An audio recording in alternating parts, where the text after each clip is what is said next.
White supremacists are currently howling at the news that Joe Biden is planning to clear the way later on today for hundreds of thousands of undocumented immigrants married to US citizens to apply for legal residency. And we want to start with well-known rat Stephen Miller. Here's what he had to say.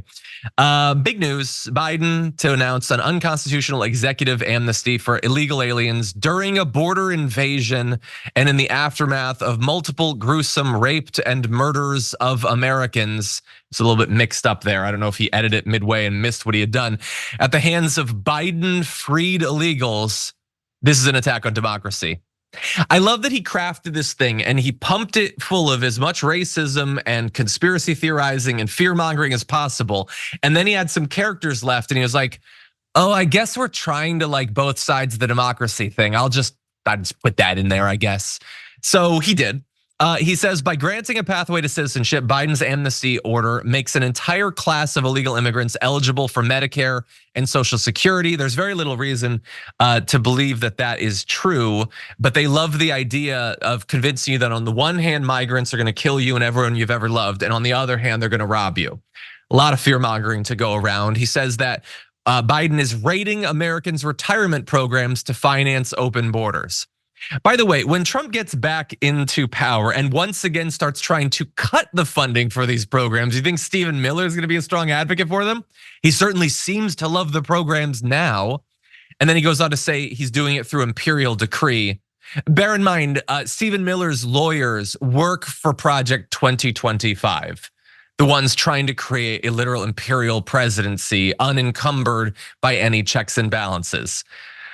And then he goes on to say, Biden's executive amnesty is an impeachable offense. Well, why wouldn't it be? Literally everything else Joe Biden has done was, so I guess this will too.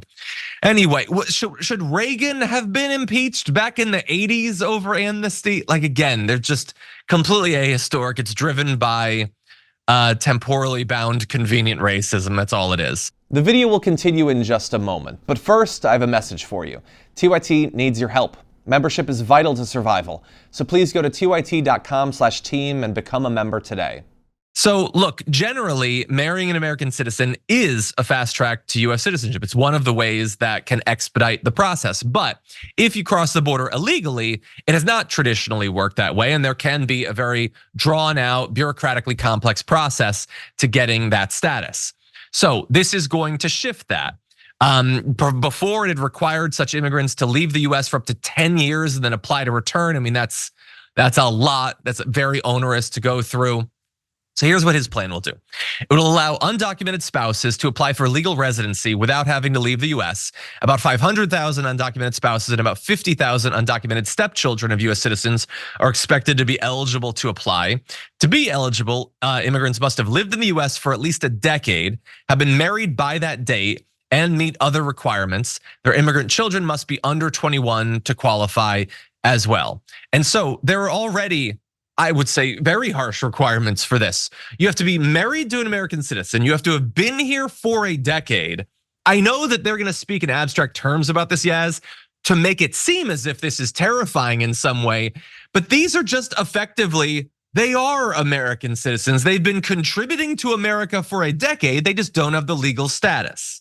What do you think? Yeah, the reality of modern American families is not something that conservative white Americans are familiar with or empathetic towards, I assume, because most of their ancestors probably immigrated here several generations ago. So as far as they're concerned, they're only Americans and they don't have much of a connection to the outside world at that point, or the realities of other people's lives. And if it's not a problem for them, they really want it to be a problem for other people. It's not like they can just pretend like, that's not my problem. I don't care what happens over there. It's like, it's not my problem, but it's going to be your problem. I'm going to make sure that it's a problem for you.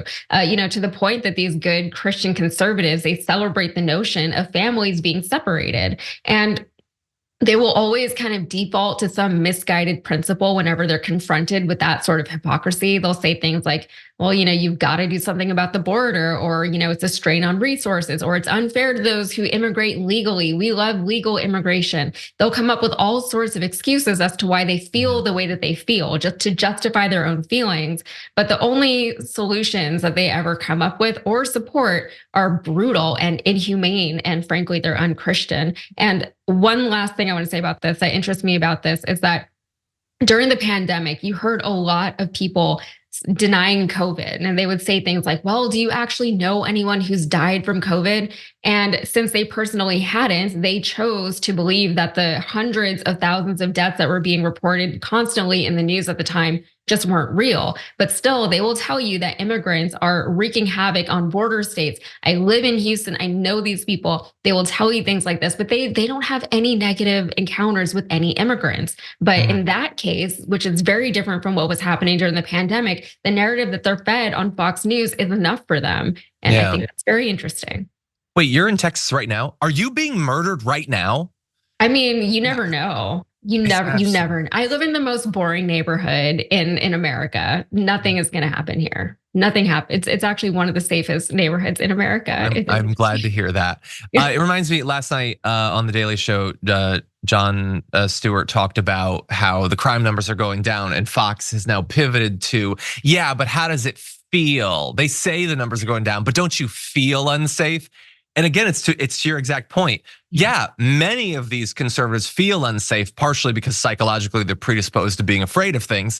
But also, it's not that they feel unsafe in their life, they feel unsafe in their chair that faces the TV that has Fox News on it.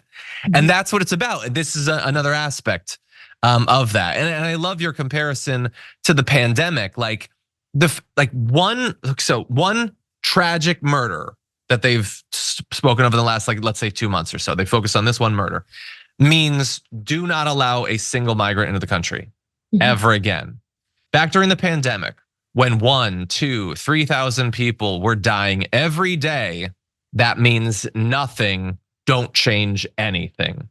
Don't wear a mask. Don't stand a few feet away from people. Nothing should change despite thousands of deaths. It's amazing. By the way, I'm just gonna say one more fact before we move to the break. The majority of immigrants that are expected to benefit from this change are Mexican nationals who have lived in the US for an average 23 years. The 10 years is a minimum. The average is 23 years. Madness, the way that they're portraying this in comparison to what it actually is. And by the way, I like that Biden is doing this, knowing that he's gonna be attacked by the right. And maybe it's designed to offset some of the anger that the left has. I mean, that's what I'm feeling right now. So that we have over the attempted border security bill and over the executive order. But I like that there's a little bit of humanity to at least this aspect of his border policy.